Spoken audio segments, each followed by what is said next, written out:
Hi guys, नमस्कार। मैं प्रमोद कुमार। स्वागत है आप सभी का मल्टी टेक्निकल क्लासेज में। मैंने कल इलास्टिक लिमिट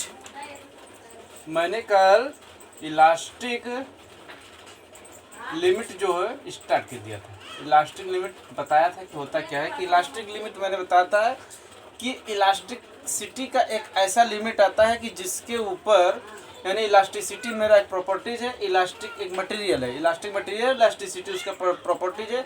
ये इलास्टिक ऐसा क्या कहते हैं कि ऐसा एक लिमिट आता है इलास्टिसिटी का कि जिसके ऊपर मटेरियल जो है हमारा इलास्टिसिटी का प्रॉपर्टी छोड़ देता है, यानी इलास्टिसिटी का प्रॉपर्टी जो है लॉस कर देता है।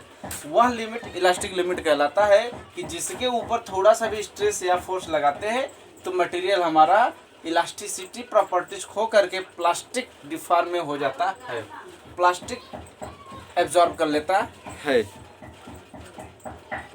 मैंने बताया था कि इलास्टिक लिमिट और इलास्टिक लिमिट और प्रोपोर्शनैलिटी लिमिट जस्ट पास ही होते हैं। जैसे मैंने डायग्राम बताया था ना, इस डायग्राम में इलास्टिक लिमिट यहाँ प्लास्टिक लिमिट प्रोपोर्शनैलिटी लिमिट ये है, तो बी क्या है, इलास्टिक लिमिट है।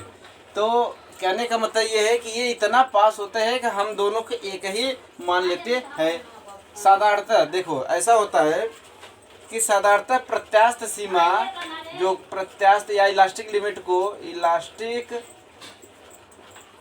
को हम प्रोपोर्शनैलिटी लिमिट मान लेते हैं। इसको हम क्या कह सकते हैं, प्रोपोर्शनैलिटी लिमिट, लिमिट ऑफ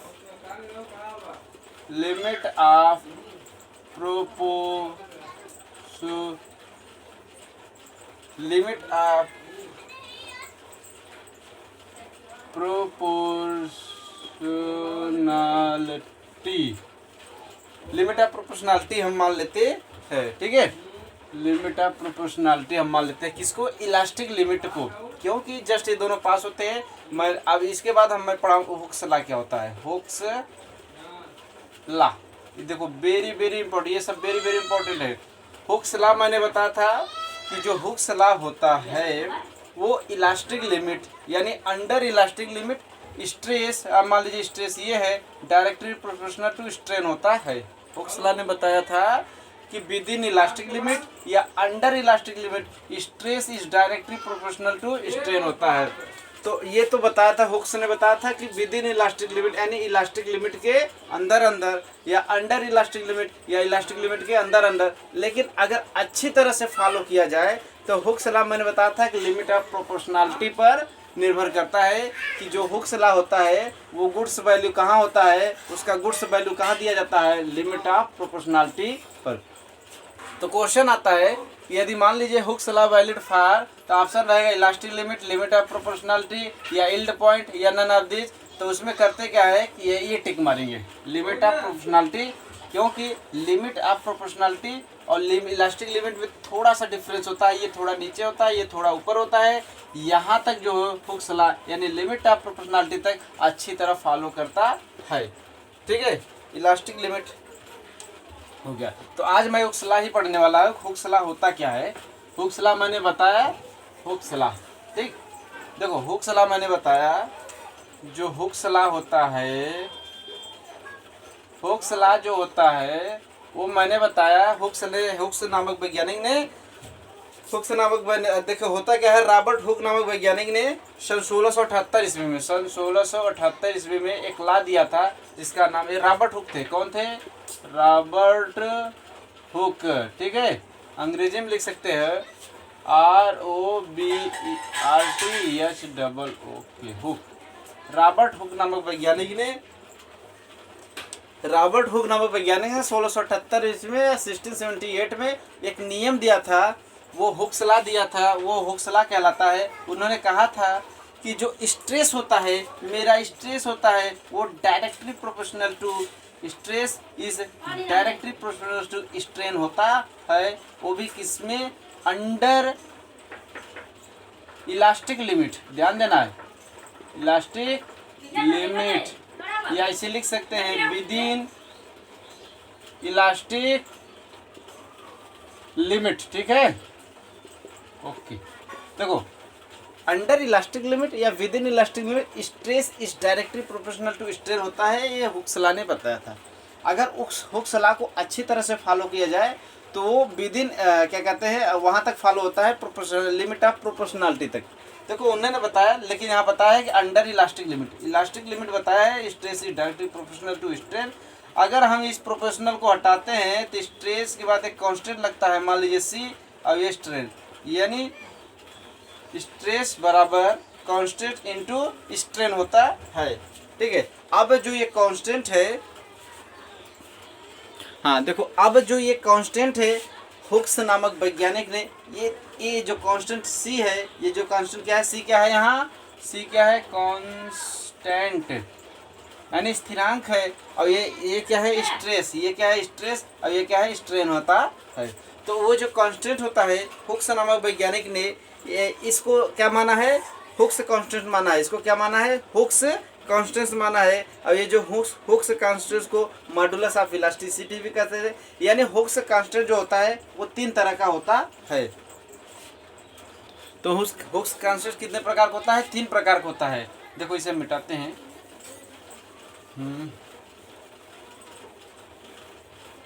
देखो Hooke's law, stress is directly proportional to strain, ठीक है, ये फार्मूला दिया था, या इसे लिख सकते, और इसे ये जो क्या डायरेक्टली प्रोपोर्शनल टू हटाएंगे, ये प्रोपोर्शनल हटाते हैं तो एक कांस्टेंट लगता है, तब बराबर का चिन्ह लगता है स्ट्रेन। अब जो ये कांस्टेंट है, इस कांस्टेंट को हुक्स कांस्टेंट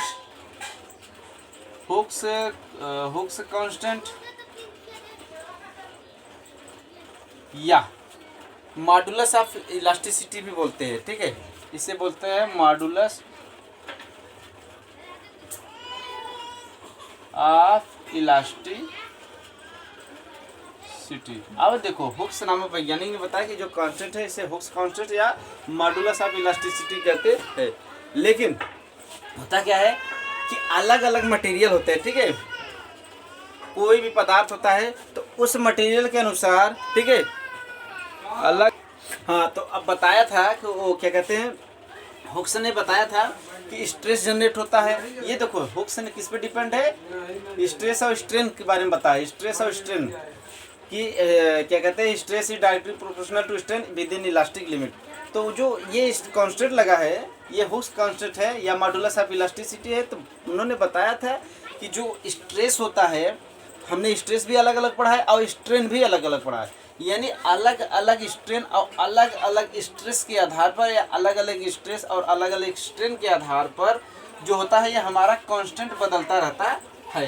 तो इसी प्रकार उन्होंने 3 कांस्टेंट दिया है। ठीक है, हुक्स लॉ के अनुसार 3 कांस्टेंट है जो इस प्रकार है। ठीक, ध्यान देना, हुक्स के आधार पर या हुक स्थिरांक जो होता है वो 3 कांस्टेंट होता है। तो फर्स्ट कांस्टेंट है यह 3 प्रकार के होते हैं ना, इनके अनुसार यह 3 प्रकार के कांस्टेंट होते हैं, या यह 3 प्रकार के कांस्टेंट होते हैं। ठीक है, किसने बताया, हुक्स ने बताया। किसके आधार पर, अलग अलग स्ट्रेस और अलग अलग स्ट्रेन के आधार पर, यानी अमुक जो भी प्रतिबल लगता है अलग अलग प्रतिबल लगता है। जैसे जब शियर स्ट्रेस लगेगा तब, जब शियर स्ट्रेन लगेगा तब, या किसी तरह के हर तरह की जो स्ट्रेस लगता है उसके आधार पर यह 3 प्रकार के होते हैं। तो फर्स्ट क्या है, पहला देखो, पहला उन्होंने बताया था कि तनाव, ध्यान से देखना, तनाव या संपीड़न,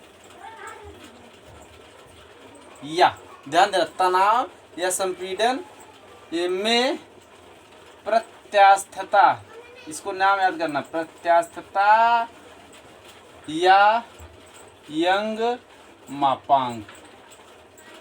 कितने दिया था, 3 दिया था। इसे लिख सकते हैं टेंसाइल या कंप्रेसिव में इलास्टिसिटी या यंग मॉडुलस, या यंग मॉडुलस।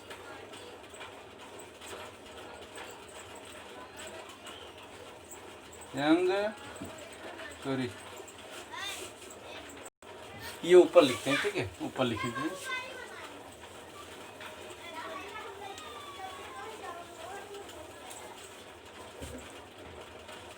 हाँ चलो ठीक है, ये ऊपर लिखते हैं। हुक्स कांस्टेंट कितने थे, 3 थे। ठीक है, कितने थे, 3 थे। उस 3 में देखो फर्स्ट है, देखो मॉडुलस ऑफ इलास्टिसिटी, ध्यान देना, मॉडुलस ऑफ इलास्टिसिटी इन, ये देखो शॉर्ट में लिखे इन टेंशन और कंप्रेशन। देखो मॉडुलस ऑफ, फर्स्ट है modulus of elasticity in tension और कंप्रेसर, या और लिख सकते हैं यंग मॉडुलस, यंग अंग्रेजी याद करो, ठीक है, यंग मॉडुलस, ठीक है।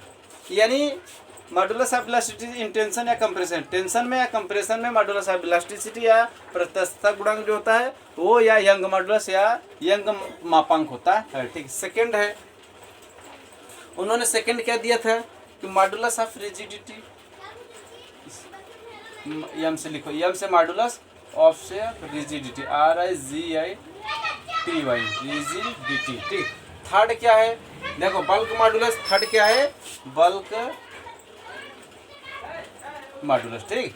उन्होंने क्या क्या दिया था, कितने कांस्टेंट दिया था, 3 constant, modulus of elasticity in tension या कंप्रेशन, जिसे यंग मॉडुलस भी बोल सकते हैं या मॉडुलस ऑफ इलास्टिसिटी ही बोल सकते हैं, ठीक है। थर्ड है मॉडुलस ऑफ रिजिडिटी, सेकंड है modulus of rigidity and third है बल्क मॉडुलस, ठीक है। एक एक करके हम इसको पढ़ेंगे, ठीक है। तो फर्स्ट देखते हैं modulus of elasticity in tension या कंप्रेशन या यंग मॉडुलस। तो देखो हुक्स लॉ का था स्ट्रेस, देखो पहला बता रहे हैं, ठीक है, पहला बता रहे हैं, ये पहला वाला हुक्स लॉ क्या था, इधर देखो मिटा दूँ, चलो ठीक है, पहला है, पहला क्या, modulus of elasticity in tension या कंप्रेशन या यंग मॉडुलस, पहला क्या था, stress is directly proportional to strain, ठीक है। अब इसको हटाओगे, किसको, इसको हटाओगे, या स्ट्रेस बराबर इक्वल ई, ठीक है, ई और ये एप्सिलॉन, ठीक है। स्ट्रेस बराबर मॉडुलस ऑफ, ये जो कांस्टेंट लगा है क्या, मॉडुलस ऑफ इलास्टिसिटी या यंग मॉडुलस या, हाँ ठीक है, मॉडुलस ऑफ इलास्टिसिटी टेंशन या कंप्रेशन या यंग मॉडुलस। जब यहाँ क्या था, सी था, यहाँ क्या था, सी था, इसको हटाकर हमने क्या लगा दिया, कांस्टेंट, वो उसका नाम था मॉडुलस ऑफ इलास्टिसिटी, क्योंकि 3 कांस्टेंट है तो पहला कांस्टेंट क्या लगा, मॉडुलस ऑफ इलास्टिसिटी टेंशन या कंप्रेशन या यंग मॉडुलस। इसे इस तरह से लिख सकते हैं, या करके इसको लिख सकते हैं, ई इज इक्वल टू, देखो ये इधर चल जाएगा, सिग्मा अपान एप्सिलॉन आएगा, फार्मूला बन गया, ठीक हो। स्ट्रेस ही डायरेक्टली प्रोपोर्शनल टू स्ट्रेन होता है, जब हम इस प्रोपोर्शनल को हटाएंगे तो यहाँ कांस्टेंट लगेगा, वो कांस्टेंट कौन सा है, यंग मॉडुलस है, ठीक है। यहाँ डायरेक्ट फार्मूला बना, यानी ये क्या है, Young modulus, Young modulus is equal to strain stress upon strain होता है, Young modulus is equal to stress upon strain होता है। अब इसे अगर हिंदी में लिखना चाहे तो कैसा स्ट्रेस है, डायरेक्ट स्ट्रेस है, क्योंकि टेंशन या कंप्रेशन डायरेक्ट ही होता है, टेंशन है, क्योंकि ये यंग मॉडुलस है ना, यहाँ यंग मॉडुलस कौन सा लगा है, टेंशन वाला, इसलिए यहाँ कौन सा स्ट्रेस जनरेट होगा, डायरेक्ट वाला, तो यानी सीधा प्रतिबल और सीधा विकृति का अनुपात होता है, ठीक है। इसे लिख सकते हैं कि डायरेक्ट स्ट्रेस, ऊपर वाला क्या स्ट्रेस है, डायरेक्ट स्ट्रेस, और नीचे क्या है, स्ट्रेन है, स्ट्रेन, वो भी लॉन्गिट्यूडिनल, लॉन्गिट्यूडिनल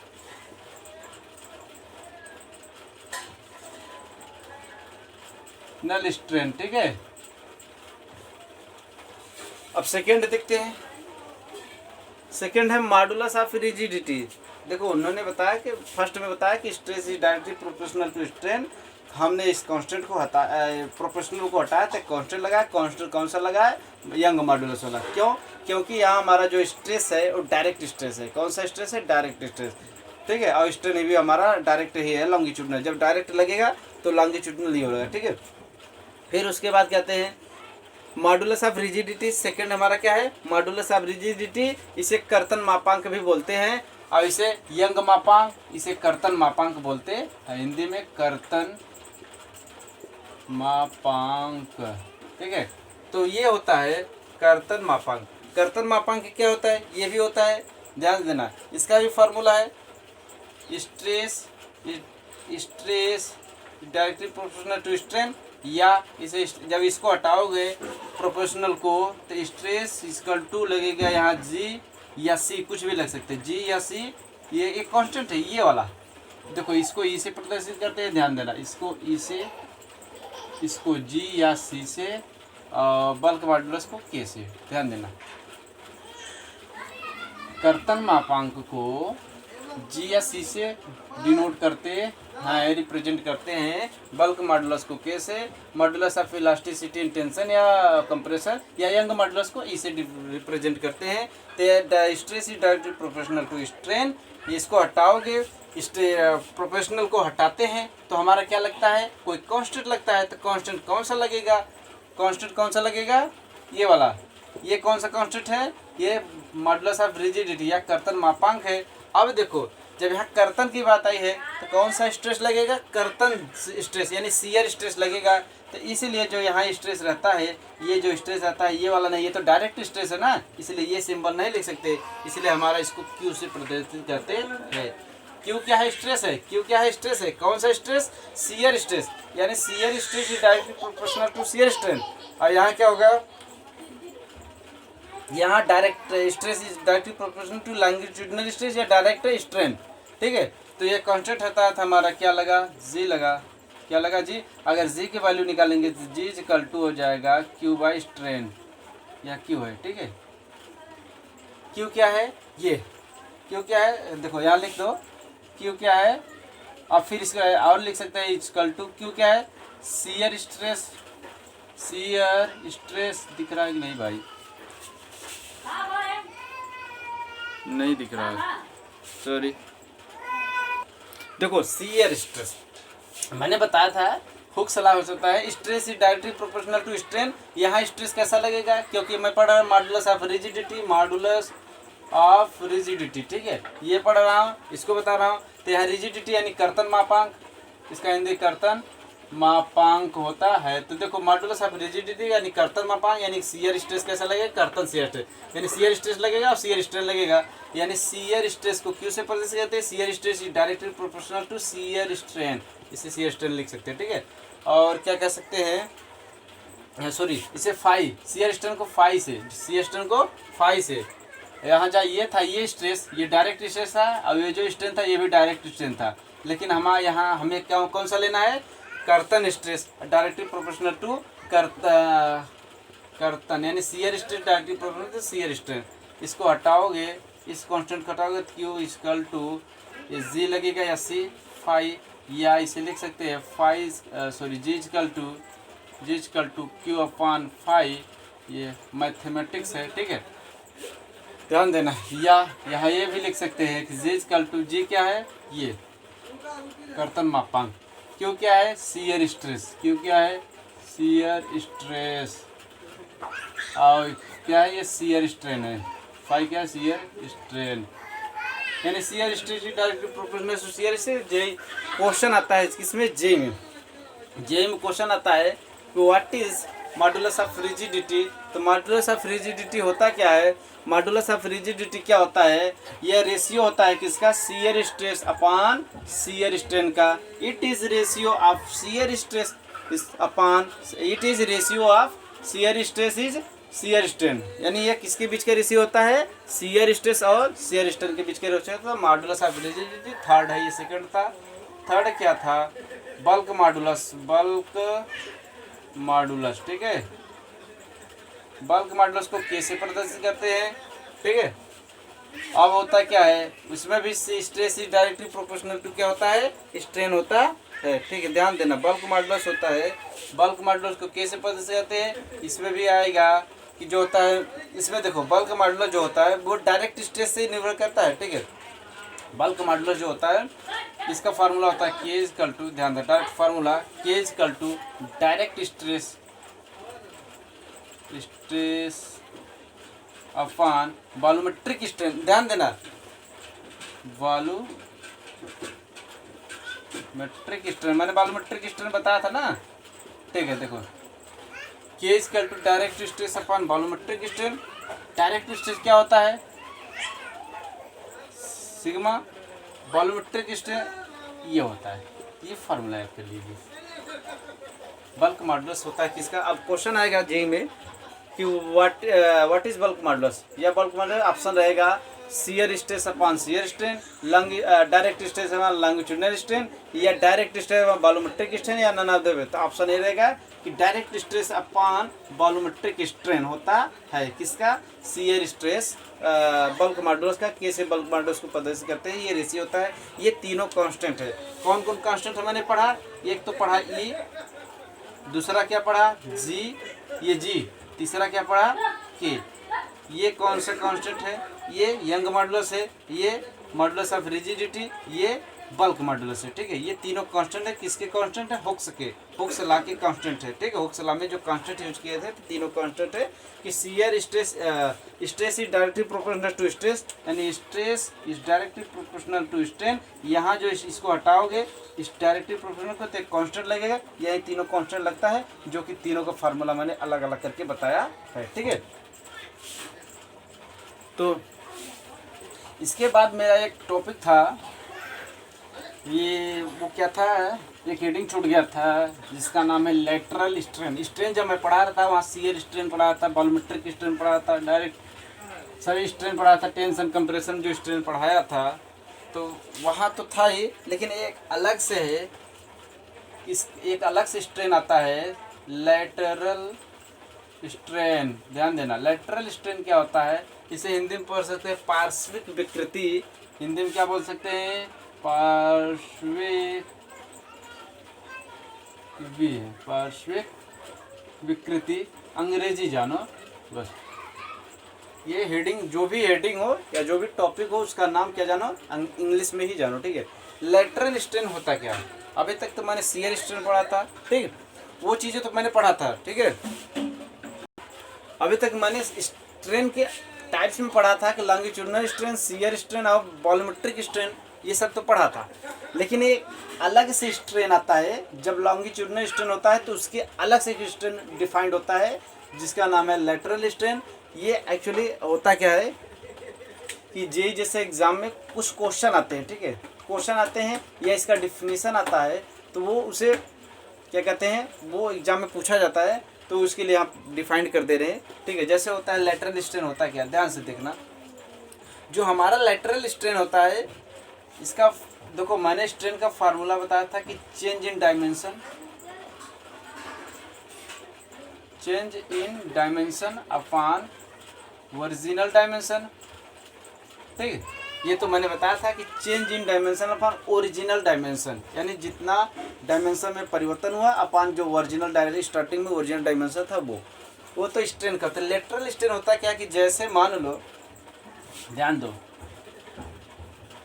इस तरह से कोई बॉडी फिक्स है, ठीक है, यहाँ इसकी लंबाई एल है, ठीक है, आज इस पर पी फोर्स एक्ट कर रहा है नीचे की तरह, तो जाहिर से बॉडी है, ये बॉडी जो है पी फोर्स यहाँ से तो फिक्स है, यहाँ से तो कुछ बॉडी कुछ नहीं होगा, लेकिन ये बॉडी नीचे की तरह, अगर डक्टाइल मटेरियल है तो नीचे की तरह एक्ट कर जाएगा, यानी नीचे की तरह बॉडी चली जाएगी। यहाँ जो पी फोर्स लगा है, तो पहले स्टार्ट में बॉडी हमारी यहीं तक थी, यानी यहाँ तक थी, ठीक है।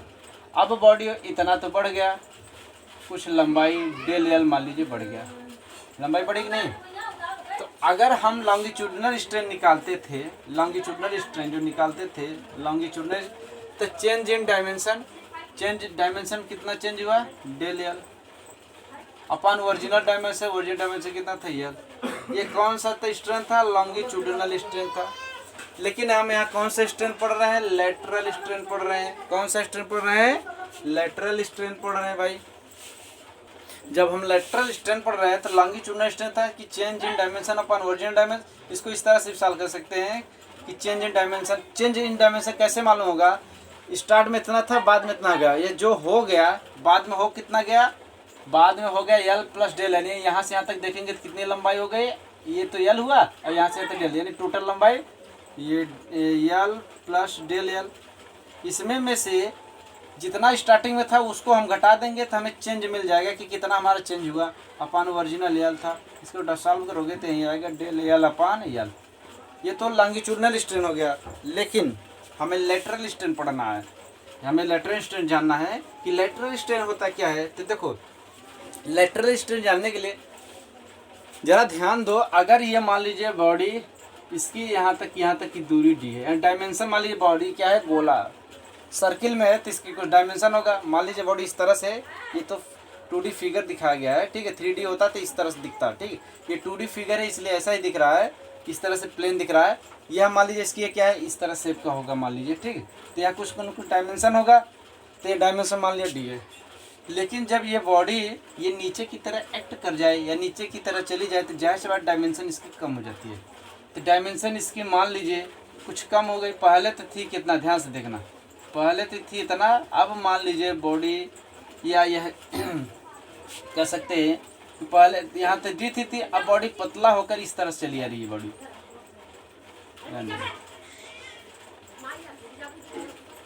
ये बॉडी आ गई, यानी यही बॉडी हमने यहाँ बना दिया इसमें कि पहले तो थी यहाँ तक, यहाँ डी तक थी, लेकिन जब पतला होगी तभी तो नीचे आएगा। तो ये पतली हो गई, समझे बात को। तो ये हमारी जो थी कम हो गई, ठीक है। ये हमारी डायमेंशन क्या हो गई, कम हो गई। जब ये डायमेंशन, ये हमारी डायमेंशन क्या हो गई, कम हो गई। मान लो ये अब ये कितना हुआ, ये कितना हुआ बताओ। अगर हम मान लेते हैं कि डेल्टा डी कम हुई या डेल डी कम हुई, तो ये टोटल थी कितना, डी थी, उसमें से डेल डी घटा दो। ये यहाँ से यहाँ तक दोनों मिला के कितना है, डेल्टा डी। तो डी माइनस डेल्टा डी होगा कि नहीं,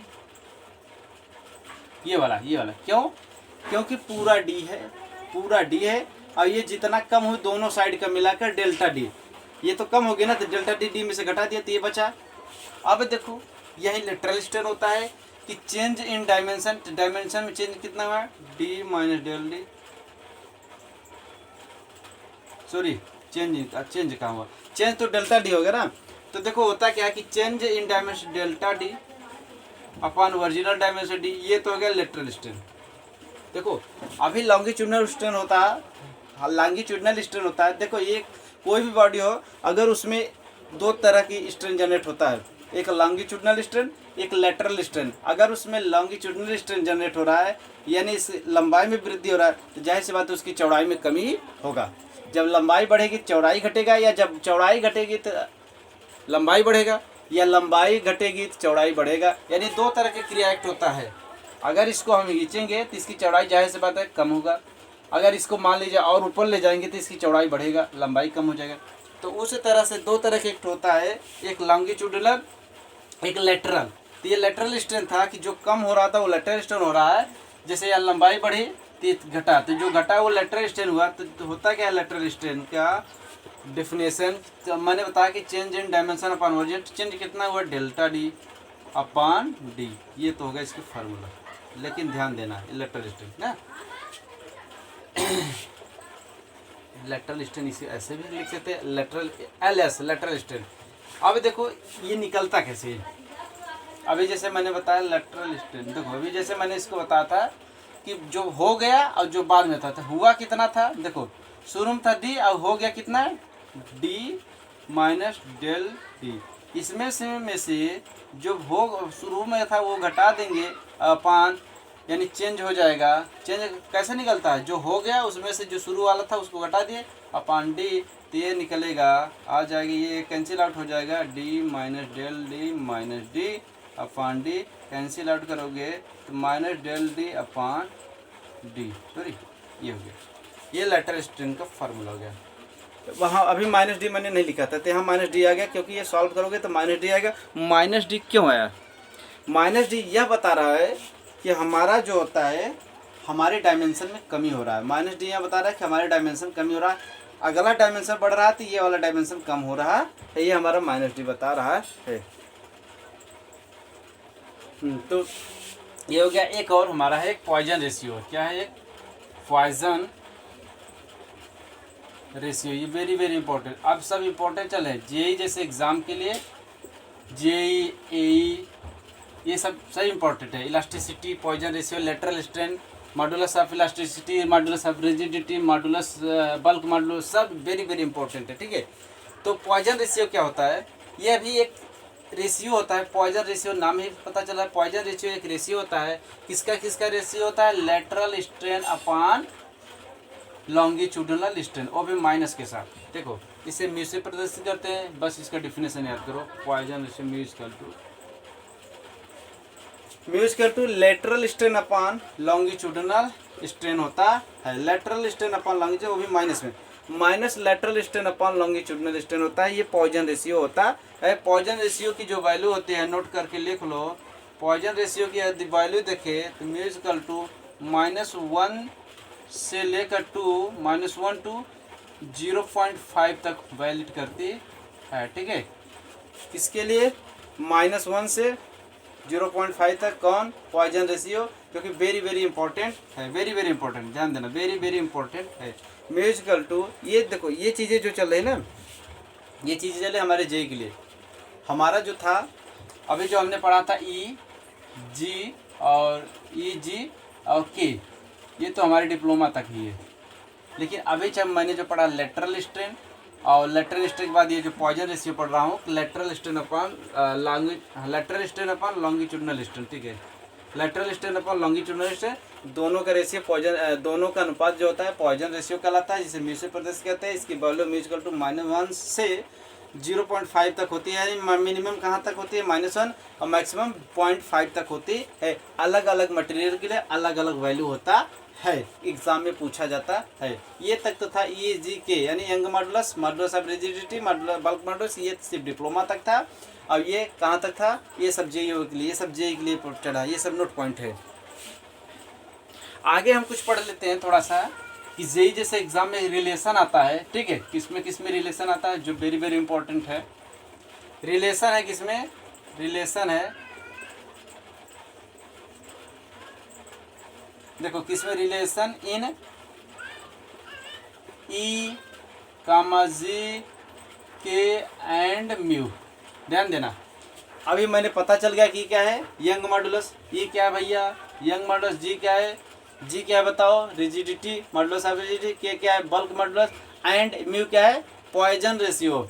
तो अब हमें फार्मूला हमें मालूम है, ये रिलेशन है कि इन सब में रिलेशन क्या होता है? फर्स्ट रिलेशन, ध्यान देना, फर्स्ट रिलेशन क्या होता है फार्मूला का?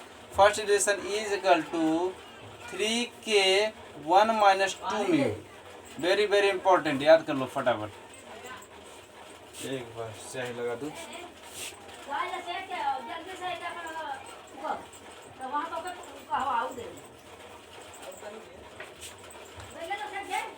देखो इज इक्वल टू 3k, एक बार फिर लिख दूँ, किसमें संबंध बताना है, रिलेशन बताना है। ये सब जेईई के लिए चल रहा है, ध्यान देना, जेईई एग्जाम या ए, इन सब के लिए चल रहा है। ठीक है, हमारा ये सब क्वेश्चन आता है, इससे क्वेश्चन आता है, ये डायरेक्ट कोई फार्मूला ही दे देता है ऑप्शन में कि देखो संबंध बताएगा, पूछ लेगा कि ई जी के एंड म्यू रिलेशन बताओ। तो पहला है E is equal to 3k1 - 2 mu, एक फार्मूला बन गया, very very important.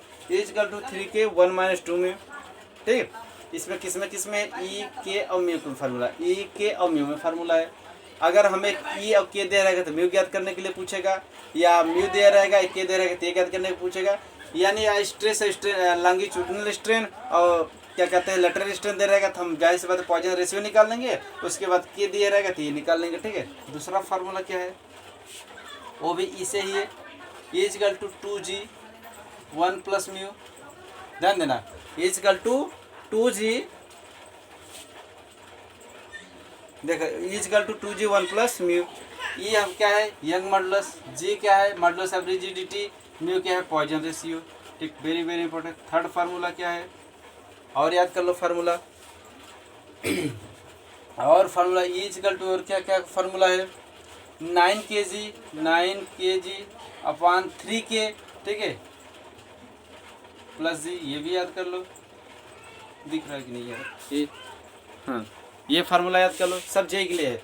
Is equal to 9 kg upon 3k + g। ठीक है, इज इक्वल टू 3k1 - 2 में, is equal to 2g1 + mu, is equal to 9 kg upon 3k + g। एक formula और है, याद कर लो। ठीक है, कल इसे रिवीजन कर देंगे फार्मूले को। एक फार्मूला है mu equal to 3k - 2 mu, sorry mu तो है यहाँ है ना, ये क्या कहते हैं 3k - 2g upon 6k + 2g। ये फार्मूला है सब फार्मूला को पता है हमें कि म्यूजिकल टू 3 के, देखो इसमें कितने आ गए, 1 2 3, 3 हो गए ना, ठीक है, 3 2 दिया रहेगा तो हम निकाल लेंगे। म्यूजिकल टू 3 के माइनस 2g अपॉन 6 के प्लस 2g होता है। म्यूजिकल टू 9 के जी अपॉन 3 के प्लस g होता है। सो इसी पर हम बंद कर दें, लंबा वीडियो हो रहा है, ठीक है। So thank you for watching my video. आप हमारे वीडियो को ऐसे ही सपोर्ट करते रहे, धन्यवाद।